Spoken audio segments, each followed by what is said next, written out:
Hello everyone, कैसे आप सभी। लास्ट वीडियो में हमने वायरस की लाइफ साइकिल के बारे में बात करी थी। ठीक है, आज का जो ये हमारा वीडियो रहेगा that is about the sub viral agent, that is on the sub viral agents के बारे में हमें बात करना है। यानी कि वो एंटिटीज, वो स्ट्रक्चर जो वायरस से भी छोटी है, हमें उनके बारे में यहाँ पर डील करना है। ये हमारे वायरस का लास्ट टॉपिक है। उसके बाद में वायरस या फिर मोनेरा किंगडम टोटली कंप्लीट होगा। ठीक है, तो इसमें हमें कौन कौन सी कंपोनेंट डील करने हैं, कौन कौन सी स्ट्रक्चर हमें डील करनी है, उसकी हम बात करते हैं। सबसे पहले हम बात करेंगे दैट इज वायरोइड्स की बात करेंगे। उसके बाद में हम दूसरे नंबर पे बात करेंगे अबाउट द वायरोसोइड्स की। फिर तीसरे पे हम बात करते हैं अबाउट पायरन्स की। और लास्ट में हम देख लेंगे अबाउट सैटेलाइट वायरस।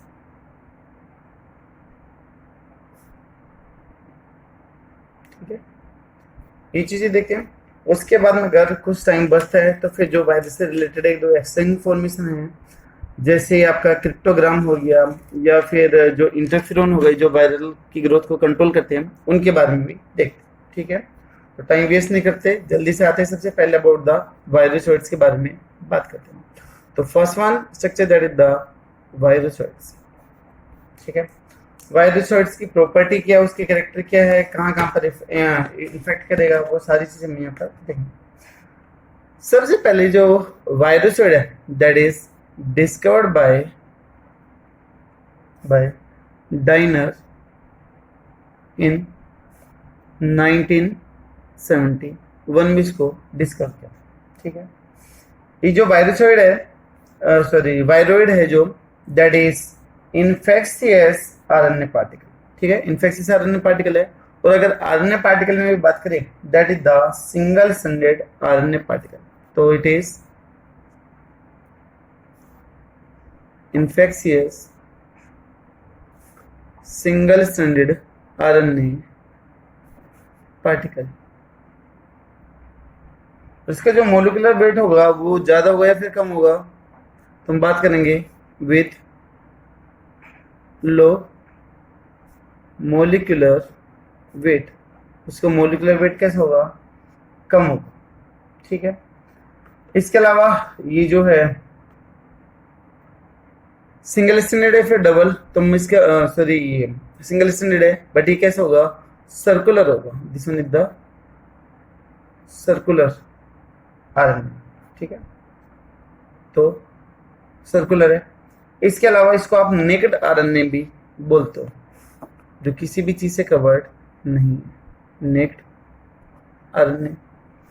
और क्या क्या प्रॉपर्टी है इसकी, इसके अंदर जो न्यूक्लियोटाइड के नंबर है दैट इज ओनली 252 370 न्यूक्लियोटाइड होंगे। तो ओनली 252 370 न्यूक्लियोटाइड्स।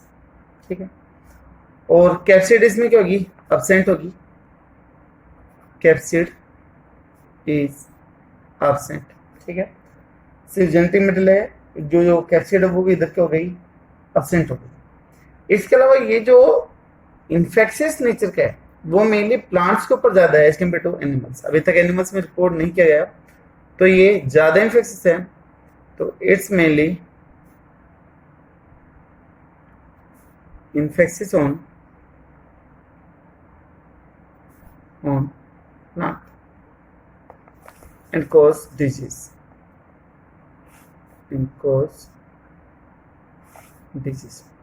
और बहुत सारे डिजीज भी कोज करते हैं। तो एक तरीके से हम ये बोलते हैं कि जो वायरोइड्स हैं that is the infectious RNA. भाई आरएनए ही है, 252 370 का है, कैप्सिड भी नहीं है ना एनवेलप है, तो ये क्या हो गया, इन्फेक्शियस आरएनए हो गया। आरएनए की प्रॉपर्टी कैसे, सिंगल स्टैंडर्ड है। ठीक है, लो मोलिकुलर वेट का है, सर्कुलर है, नेकेड आरएनए। ठीक है, तो this one is the infectious RNA. तो यहाँ पर मैं लिख सकता हूँ शॉर्ट में दैट इज इन्फेक्शियस आरएनए। इसका सबसे मेन पॉइंट यह जाएगा। ठीक है, अगर ये प्लांट पे इन्फेक्ट कर रहा है तो कौन कौन से डिजीज कोज कर देता है प्लांट्स में, वो देखते हैं इसके एग्जांपल। कई बार ओड में कर लेता है with which one is the odd with respect to the viroids. तो 4 डिजीज दे देंगे, उसमें से 3 होगी, 1 नहीं होगी, ठीक है। तो यहाँ पर अगर हम डिजीज के नाम देखते हैं तो कौन कौन से डिजीज होगी, दैट इज सिट्रस एक्जोकोटिस, दूसरा है कुकुम्बर येलो पेल,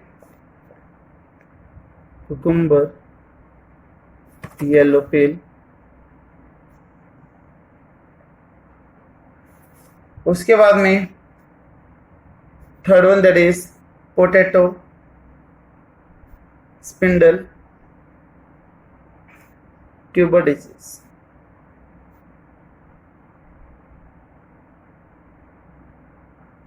ठीक है, उसके अलावा एक डिजीज और होती है दैट इज क्रिसैंथेमम स्टंट,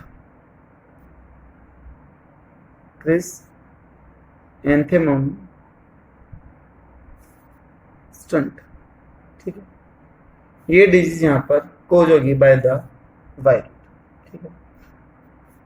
और कौन कौन से पॉइंट है, ये जो डिजीज है वो एक प्लांट से दूसरे प्लांट में यानी कि इन्फेक्शियस से हेल्दी के अंदर ट्रांसफर हो सकता है थ्रू द मैकेनिकल मीन्स, यानी कि पोलन ग्रेन से फिर ओवल की सहायता से ट्रांसफर हो सकता है, ठीक है। तो can pass from plant to plant by the help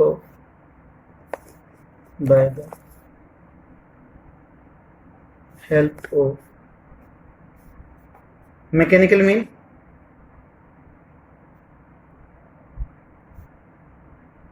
इसमें कौन कौन से आ जाएंगे, एक तो पोलन ग्रेन और दूसरा कौन सा हो गया ओव्यूल, इनकी सहायता से ट्रांसफर हो सकता है, ठीक है।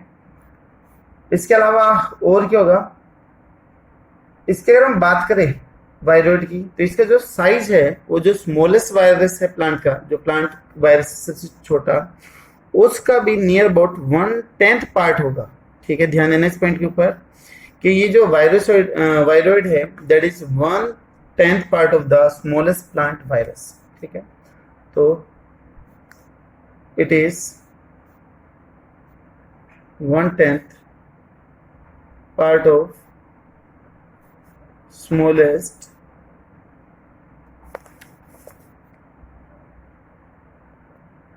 प्लांट वायरस, उससे भी काफी छोटा है, 10 टाइम छोटा है। और अभी तक नियर अबाउट कितने वायरॉइड्स को फाइंड आउट कर चुके हैं, तो नियर अबाउट अभी 30 डिफरेंट टाइप्स ऑफ वायरॉइड्स को फाइंड आउट कर चुके हैं। छोटे छोटे पॉइंट हैं, आपको याद ही रखने पड़ेंगे कि कितने फाइंड आउट हुए, मोलिकुलर वेट कितना है इनका, ये सभी चीजें आपको याद करनी पड़ेगी। कौन सा एंजाइम मिलेगा इसके अंदर, तो आरएनए पॉलीमरेज होगा,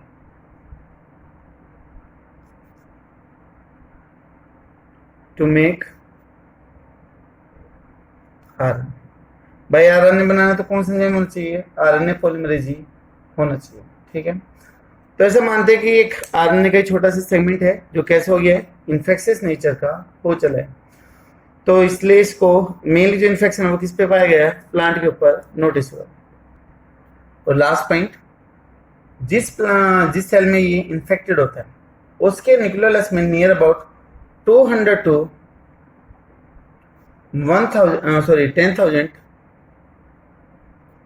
कॉपीज मिलेगी इन इन्फेक्टेड सेल न्यूक्लियोलस, उसके न्यूक्लियोलस में इतनी कॉपी मिलेगी, ठीक है। तो ये सारे के सारे पॉइंट किसके हुए हैं, वायरॉइड्स के हो चुके। वायरॉइड्स के बाद में जो हमें दूसरा कंपोनेंट देखना है, दूसरी जो एंटिटी देखनी है सेकंड नंबर पे, that is viroids. Second one is the viroids, ठीक है। सेकंड ये छोटा है, इसमें इतना कुछ ज्यादा अभी तक ऑब्जर्व नहीं हुआ। वायरोसोइड्स के बारे में मानते हैं कि इसकी स्ट्रक्चर भी वायरॉइड्स की जैसी है। ये भी इन्फेक्शियस सर्कुलर आरएनए है जो मेनली प्लांट के अंदर डिस्कवर होता है, रेंडल्स के द्वारा किया गया था। बट ये मानते हैं कि ये जो है इन्फेक्शियस आरएनए ये किसी और ट्रू वायरस की प्रोटीन कोट के अंदर रहता है, खुद की नहीं होती बल्कि किसी और की जो खाली कोट रहती है उसके अंदर ये प्रेजेंट होता है। ठीक है, तो it is also similar to viroid. Viroid की जैसे क्या है, सिमिलर है। क्यों? Because it is also infected small circular RNA particle। RNA particle है, ठीक है। किसके द्वारा डिस्कवर हुआ था, ये भी लिख देता हूं पर, बाय रेंडल्स। ये कई बार मैच करने के लिए दे देते हैं, वायरस का हो गया, वायरोइड्स का हो गया, पायरोन्स का हो गया, तो ये कई बार आपको मैच करने के लिए दे सकते हैं। तो इनका जो नेम है साइंटिस्ट का जिन्होंने डिस्कवर किया था वो भी जरूरी, ठीक है। But viroids RNA present in protein coat of other virus. ठीक, जैसे मान लो ये कोई एक वायरस था, इसमें से न्यूक्लिक एसिड निकल चुका है, खाली था, ये हो गया हमारा वायरोसॉइड। ठीक है, ये आरएनए हो गया, सिंगल स्ट्रैंडेड आरएनए हो गया, ये किसी और वायरस का है, इसका खुद का नहीं, किसी और का। अगर ये इसके अंदर जाके रहना स्टार्ट कर दे तो अभी ये क्या बन गया, आप क्या वायरोसॉइड्स की फॉर्मेशन हो जाएगी।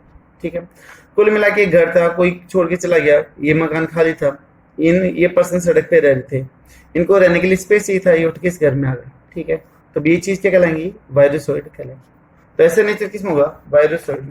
ठीक है, उसके बाद में नेक्स्ट में दे देता पायरोन, या फिर कुछ लोग इसको पायरोन्स बोलते हैं। तो थर्ड वन इज द पिरियन या फिर पायरोस, जो भी आप बोलना चाहें। ये जो डिस्कवर किया गया by the एल्पर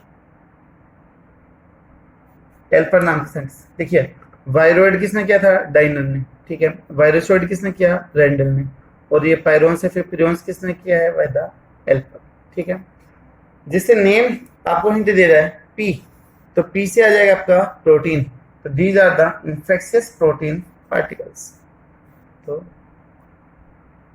these are the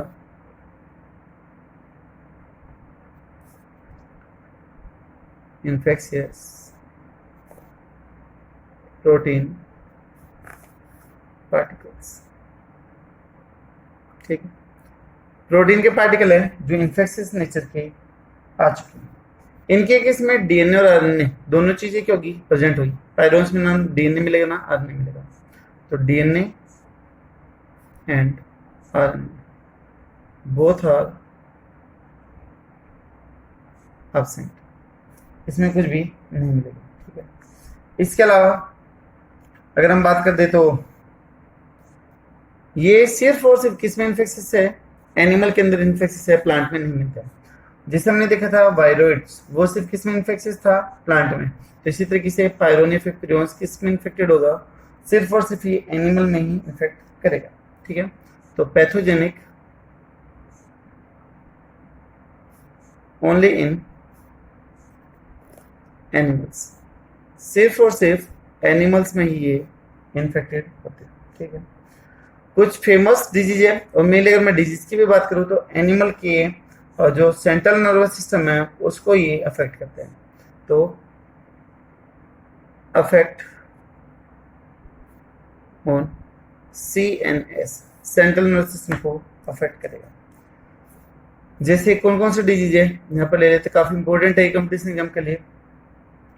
for example kuru disease, that is known as the laughing death disease को हम बोलते हैं।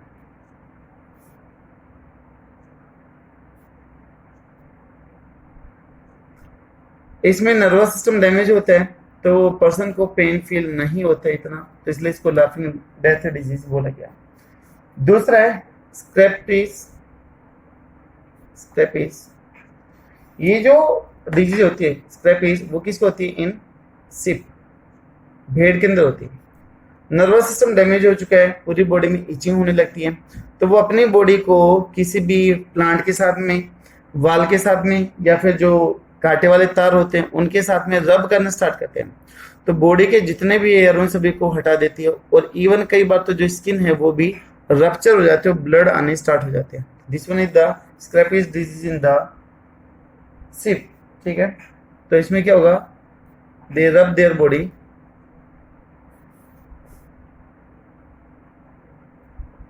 एंड डैमेज, और क्या जाएगी? डैमेज हो जाएगा। एक next disease that is the BSE disease. ठीक है, BSE that is bovine spongy encephalopathy disease. Encephalo word आता है किसके लिए? ब्रेन के लिए। तो बोवाइन स्पॉन्जी इसे एंसेफेलो कहते हैं। तो ब्रेन को अफेक्ट करने वाला है। स्पॉन्जी वर्ड आ रहा है स्पंज, उसको क्या कर देगा? खाली कर देगा। स्पंज के अंदर छोटे छोटे पोर बनने स्टार्ट होते हैं। ठीक है, तो पूरे ब्रेन के अंदर छोटे छोटे पोर बनने स्टार्ट हो जाएंगे। ठीक है, तो hole like sponge in brain, brain में छोटे छोटे होल होने स्टार्ट हो जाते हैं। ठीक है, एक और फेमस डिजीज है that is CFJ, that is क्रोट्स faded Jacob disease. ठीक है, इसमें भी किसको अफेक्ट करेगा? Affect brain. ये कुछ फेमस डिजीज थी। इन सभी के केस में जो एनिमल का नर्वस सिस्टम है वो क्या होगा? इन्फेक्टेड होगा। ठीक है, और क्या खास बात है इस पायरन्स के बारे में? देखिए, ना तो इसमें डीएनए ना आरएनए, तो ये रेप्लिकेट कैसे करेगा? तो जो पायरन्स है वो खुद रेप्लिकेट नहीं कर सकते, इसको रेप्लिकेट करने के लिए किसी दूसरे प्रोटीन मॉलिक्यूल की रिक्वायरमेंट होगी। ठीक है, तो ये प्रोटीन या फिर ये पायरन डज नॉट रेप्लिकेट, वो खुद रेप्लिकेट नहीं कर सकता। ठीक है, इटसेल्फ, तो रिक्वायर एक्स्ट्रा प्रोटीन। तो PRPSC प्रोटीन होगी। ठीक है, जिसको आप पायरन प्रोटीन भी बोलते हो। तो this one is known as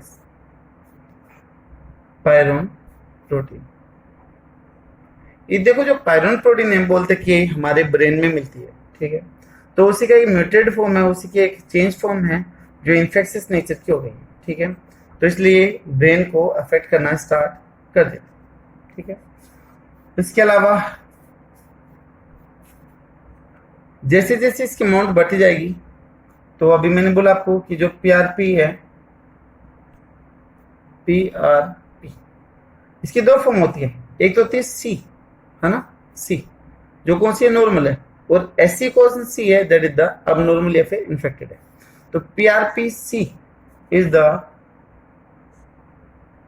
the normal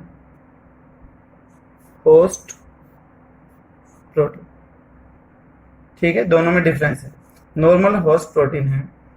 उसके बाद में जैसे जैसे ये इकट्ठे होने स्टार्ट हो जाती है, एंड व्हेन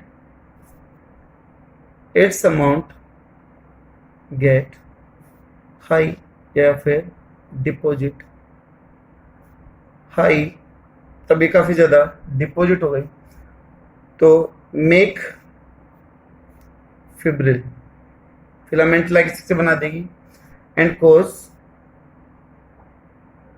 डिजीज, और वो डिजीज करना क्या कर देती है? स्टार्ट कर देती है। ठीक है, इसके अलावा अगर हम इसके साइज की बात करें, तो जो ये पायरोन है it is rod shape, rod shape दिखाई देगा। इसका जो मोलिकुलर वेट है that is near about 33,000 to कितना 35,000 डाल्टन तक होगा। ठीक है, रोड से बोला है तो इसकी जो लेंथ है that is near about 165 nm nanometre होगी। ठीक है, इसकी लेंथ लॉन्ग होगी। और ये अगर डायमीटर की बात करें तो नियर अबाउट कहीं पे 10 दे रखा होगा, कहीं पे 11, तो मोस्टली बुक में आपको 11 मिलेगा कि nm इन डायमीटर, चौड़ाई इसकी इतनी होगी। ठीक है, इसका मोलिकुलर वेट 3300 से लेके 3500 डाल्टन तक हो गया। ठीक है, और इसकी जो लेंथ है वो इतनी हो गई। तो ये PRPSC प्रोटीन की बात हो रही है, ना कि सी की। सी का मतलब नॉर्मल कंडीशन हो रही है, मॉडिफाइड है। ठीक है, इसके अलावा ए पायरोन के बनने में कितने अमीनो एसिड यूज होते हैं? तो near about 145 amino acids are use. तो मेन पॉइंट है ये काफी। तो 145 अमीनो एसिड्स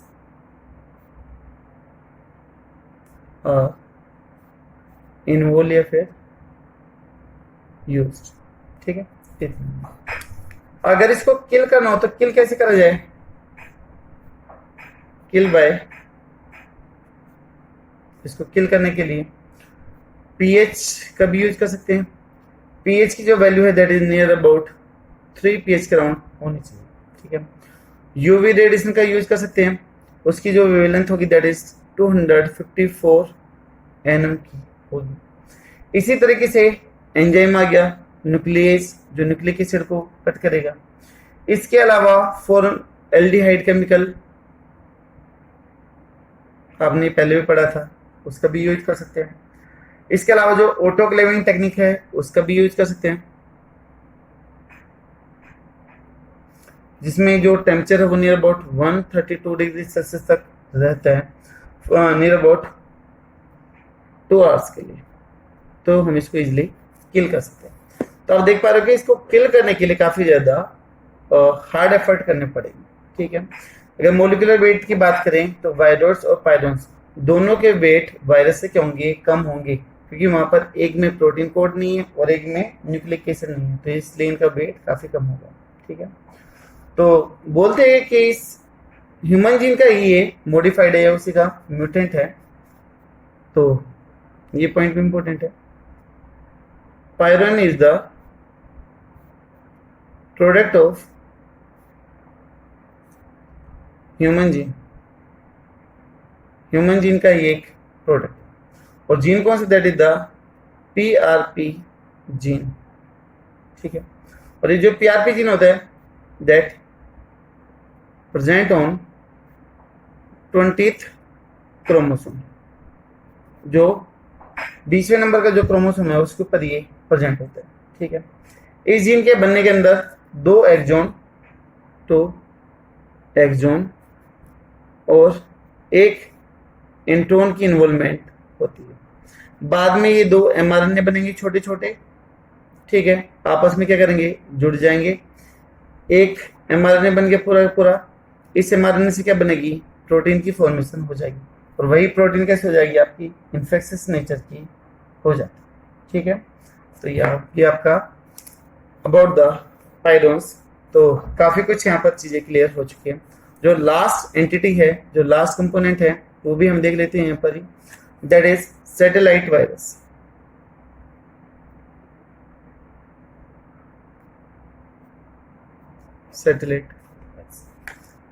सैटेलाइट वायरस को हम इनकम्प्लीट वायरस भी बोलते हैं। कई बार पूछा गया कि विच वायरस इन्होंने the incomplete virus, that is satellite virus, तो also known as incomplete virus. ठीक है, इसको इनकम्प्लीट वायरस क्यों बोलते हैं? क्योंकि ये इसको इन्फेक्ट करने के लिए, ग्रो करने के लिए एक दूसरे वायरस की रिक्वायरमेंट होती है, that is the helper virus. ठीक है, तो it is dependent on helper virus, एक दूसरे वायरस की ओर नीड होती है जिसको हम क्या बोलते हैं, हेल्पर वायरस बोलते हैं। और ये दोनों एक साथ मिलके फिर क्या करेंगे, डिजीज करेंगे और अपना जो प्रोडक्ट है, लेकिन वो कैसे बनाते हैं, अलग अलग बनाते हैं। ठीक है, they make their separate product but in fact together, लेकिन वो एक साथ में क्या करेंगे, इन्फेक्शन करेंगे। ठीक है, और जो सैटेलाइट वायरस है दैट इज डिस्कवर्ड बाय, यहीं पे लिख देता हूँ मैं आपको, डिस्कवर्ड बाय कासिन्स, स्पेलिंग थी आपकी KASSANIS शायद, कासिन, इन 1966, है ना, 1966 में ये डिस्कवर। तो ये हो गया आपका फोर्थ कंपोनेंट जो यहाँ पर क्लियर है। इसके अलावा कुछ एक दो छोटे छोटे पॉइंट और हैं, वो यहाँ पर डिस्कस कर लेते हैं। अगली टर्म है that is cryptogram.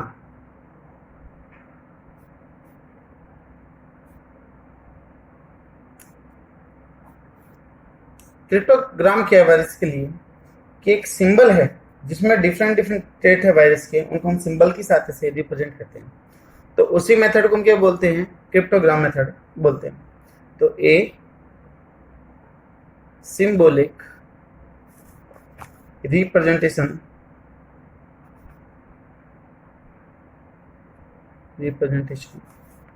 Of different state of different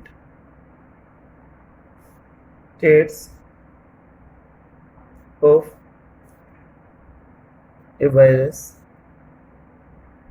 is known as cryptogram. ठीक है, तो जो वायरस के सिंबल उसको रिप्रेजेंट करना शॉर्टकट तरीके से, उसको हम क्रिप्टोग्राम मेथड बोलते हैं। मैं आपको एक दो एग्जांपल बता देता हूँ कि कैसे क्या है। जैसे मान लो कॉलीफ्लावर के लिए, फॉर एग्जांपल कॉलीफ्लावर के लिए फर्स्ट पेयर की बात कर रहे हैं, तो वहां पर हम करते हैं D2 के स्टैंडर्ड है, फिर डबल स्टैंडर्ड है। सेकेंड पेयर में लिख देते हैं हम दैट इज 5 15, उसके मोलिकुलर वेट की बात कर देते हैं। इसी तरीके से थर्ड पेयर में हम बात कर देते हैं दैट इज SS की बात कर देते हैं। और भी छोटे छोटे कुछ सिंबल्स यूज करते हैं जो इंटरनेशनल कमेटी है वायरस की, उसने इसको अडॉप्ट किया हुआ। अब जो लास्ट काफी इंपॉर्टेंट बचता है वायरस से related that is the interferon. इसमें सिर्फ इतना ही था और ज्यादा कुछ नहीं। Next one is the interferon. ठीक है, इंटरफेरोन के टाइप्स को एक बार में लिख के कर लेता हूँ क्योंकि वीडियो कंप्लीट होने वाला है। तो मैं यहाँ पर लिख के उसके जो मेन मेन पॉइंट है वो आपको रिसाइट करता हूँ, फिर आपको मैं समझा देता हूँ। ठीक है, देखिए इंटरफेरोन की बात कर रहे थे। आपने इंटरफेरोन इम्यूनोलॉजी के अंदर इम्यून सिस्टम में पढ़ा होगा कि इंटरफेरोन और एक आता फिरोमोन। ठीक है, वो अलग है थोड़ा सा। पहले इंटरफेरोन की बात करते हैं। इंटरफेरोन एक ऐसा केमिकल है जो वायरल इन्फेक्टेड सेल्स के द्वारा रिलीज करा जाता है और वो आसपास के जो सेल्स है उसको क्या करता है, कवर करता है, फिर उसको प्रोटेक्ट करता है from the further viral infection. ठीक है, तो एक group of small anti viral glycoprotein, कैसे नेचर का, ये ग्लाइकोप्रोटीन नेचर का और एंटी वायरल। ठीक है, विच इनहिबिट वायरल मल्टीप्लिकेशन, जो वायरल के मल्टीप्लिकेशन को कंट्रोल करता है। जैसे मान लो ये एक सेल है, एक सेल के ऊपर वायरस का इन्फेक्शन हो गया, तो ये सेल अब अपने अंदर से केमिकल रिलीज करती है जो आसपास की सेल्स को भी क्या कर देगी, सराउंड कर देगी, जिसको हम इंटरफेरोन बोलते हैं। अब जिसके ऊपर भी इंटरफेरोन होगा वहां पर ये वायरस इन्फेक्ट नहीं कर पाएगा, तो इसको कंट्रोल करने में क्या करता है, हेल्प करता है। तो interferon discovered by the Alick Isaacs and the Lindenmann in 1957। ठीक है, ये दो साइंटिस्ट थे, Alick Isaacs and the Lindenmann, उन्होंने 1957 इसको फाइंड आउट किया। इसकी डेफिनेशन फिर से एक बार, a substance could not only prevent the viral infection but also suppress the growth of the cancer। ठीक है, कैंसर को ट्रीट करने के लिए अलग अलग इंटरफेरोन थेरेपी का यूज करा जाता है। अभी आते हैं टाइप्स ऑफ इंटरफेरोन, या फिर सीधा सीधा लिख दूं 3 टाइप्स ऑफ इंटरफेरोन। ठीक है, इंटरफेरोन को शॉर्ट में IFNB बोलते हैं। 3 टाइप्स कौन कौन से हैं? पहला टाइप है अल्फा इंटरफेरोन, उसके बाद में दूसरा बीटा इंटरफेरोन, उसी तरीके से third one that is the gamma. ठीक है, इंटरफेरोन, ये 3 इंटरफेरोन है जिनका नेचर भी अलग होगा और जो अलग अलग सेल्स हैं उनके द्वारा ये प्रोड्यूस होंगे। तो ये जो अल्फा वाला that is produce by leukocyte, leukocytes के द्वारा प्रोड्यूस होंगे। जो बीटा वाला है that is produce by the fibroblast, fibroblast cell के द्वारा, and third one is the produce by the lymphocytes.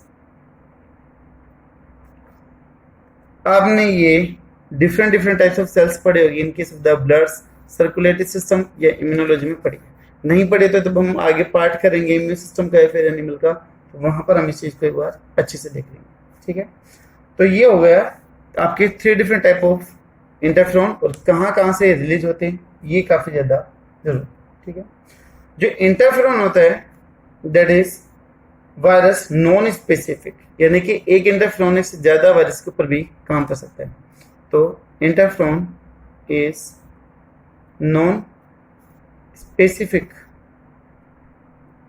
In nature, एक से ज्यादा तरह के वायरस को ये कंट्रोल कर सकते हैं। ठीक है, तो ये था आपका लास्ट टॉपिक यहाँ पर मोनेरा किंगडम का बोल दो या फिर वायरस का बोल दो, कुछ भी बोलो। और जो इनमें से अगर हम बात कर दे जो सबसे ज्यादा पावरफुल है that is the alpha and the beta. ठीक है, दोनों सबसे ज्यादा इफेक्ट पावरफुल है, alpha and beta both are most powerful interferon. ठीक है, यहाँ पर ये होता आपका कंप्लीट। ठीक है, आई होप शायद मोनेरा किंगडम आपको अच्छे से क्लियर होगा। तो नेक्स्ट वीडियो में हम बात करेंगे अबाउट द फंजाई किंगडम। ठीक है, आपके जैसे भी